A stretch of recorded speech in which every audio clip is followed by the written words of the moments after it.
নির্বাচন কমিশনের রোডম্যাপ ঘোষণাকে স্বাগত জানিয়েছে বিএনপি।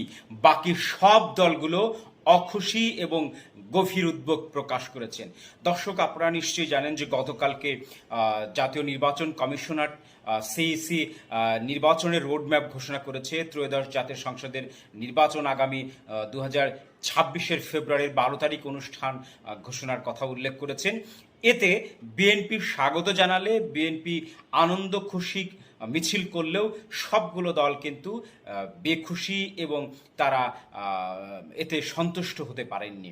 এই যে রাজনীতির মধ্যে একটি কালো ছায়া চলে এসছে, আগামী নির্বাচন কোন পথে যাচ্ছে, কারণ পিআর পদ্ধতি নির্বাচন ছাড়া জামাতে ইসলাম কিন্তু নির্বাচনে যাবে না এবং জামাত কিন্তু এই জায়গায় একটি বড় ফ্যাক্টর। আপনারা নিশ্চয়ই জানেন বিগত অনেক আন্দোলনের সাক্ষী জামাত ছাড়া বিএনপি কোনো নির্বাচন বা কোনো আন্দোলন জমাতে পারেনি।